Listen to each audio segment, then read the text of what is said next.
have a major problem when it comes to Shavuot. What's the problem of Shavuot? The Torah says, Sheva Shabbosos Timimet Tiyena.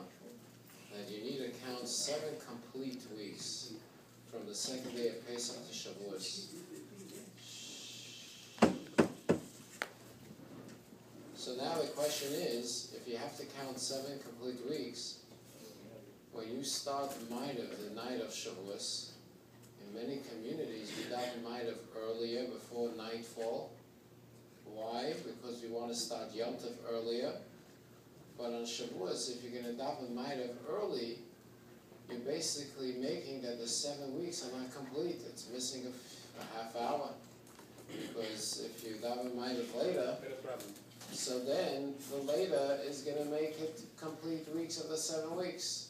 So many communities on the night of Shavuot, the first night of Shavuot, they start Maidav after nightfall, not after sunset. So in practical terms, in our time, sunset is around 8:01 or 8:05 by Shavuot, and nightfall is like 10 to 9. So they won't start Maidav till 10 to 9. However, another opinion says you could daven Maidav earlier, as long as you don't make Kiddush, which is the Kiddush that you make Tuesday night in honor of Shavuot, in honor of the Chag, you make a Kiddush. But the Kiddush should be at 10 to 9 when night falls.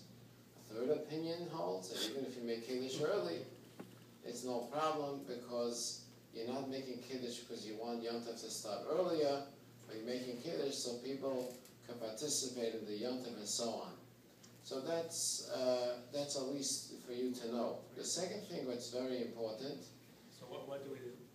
What do we do is Kiddush. We're makbid on Kiddush. Number 2. Yeah. Kiddush we're makbid. Maidav we could do earlier because the Gemara says that even Maidav of Matzah Shabbos you're allowed to do on Shabbos. You're allowed to do Maidav of Matzah Shabbos in middle of Shabbos. So therefore, Maidav is not really the emphasis. It's as long as you do Havdalah after Shabbos, the Maidav doesn't really matter so much. So therefore, we don't worry about the davening so much. We're more worried about the Kiddush. So if Kiddush is till 10 is by 10 to 9, a quarter to 9, it's good. So 8:45, we're going to be. Yeah, Bezos Hashem. Yeah, Bezos Hashem. Maidav at 8:30 or 8:40. Now the other thing is some people have a custom to drink beer on the first night of Shavuot. There's even a story of one of the great tzaddikim that he came Shavuot night and there was no beer on the table. He got so upset, he sent the Jews to go all over town to find a beer to have on that night. Why beer? What does beer got to do with anything? Because it says that God took Mount Sinai and he put it over the Jewish people, and like kigigit. Kigigit is like a barrel. And Rashi says, what kind of barrel it was? It was like a barrel of beer. That's what Rashi says. He took the whole Mount Sinai and put it over there and said, listen guys, if you take the Torah, good. If not, we'll bury you right now. So the Jew says, you know what? I'll take the Torah. I don't want to be buried now. I'd like to take the Torah.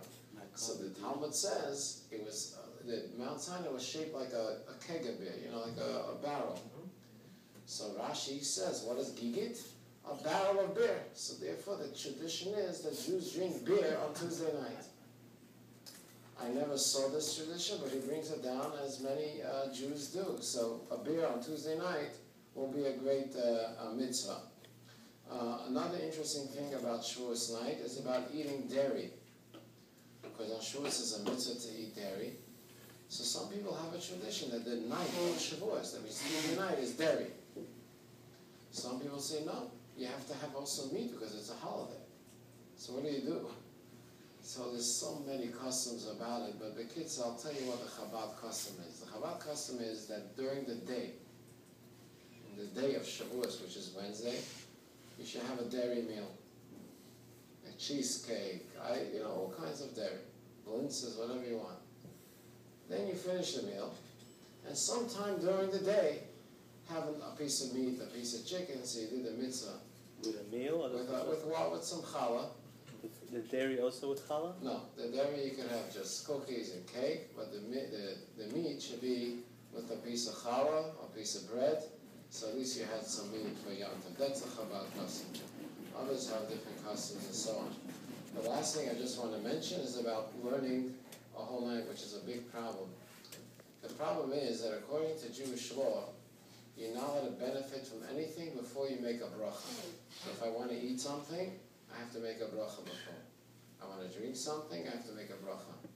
Every morning when we get up, we make a bracha, Baruch Atah Hashem, Asher Bachar Banu, Mikol Ha'amim, and Nasan Lanu as Torah Say, Baruch Atah Hashem, Nosein Torah. That's the bracha that gives us the right to learn Torah a whole day. It's the bracha before you learn. You're not allowed to learn any words of Torah before making that bracha. So every morning we make the bracha, and it works for the whole day, till the whole night, till you go to sleep. What happens, it's let's say 10 o'clock at night, and you're starting to learn, and then you go, and you fall asleep. I don't know if you ever saw people fall asleep during the learning.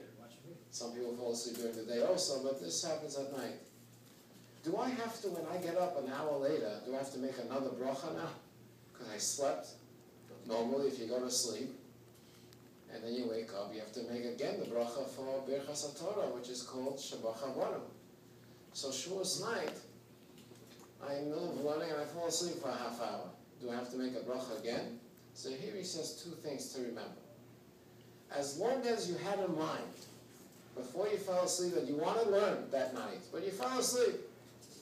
So that means your bracha that you made for the morning, you included the whole night.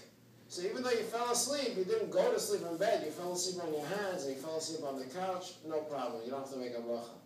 But if you went to bed, so that means already in your mind, you had it, that you're not going to learn anymore till the next morning, then you have to make a bracha if you get up in the middle of the night.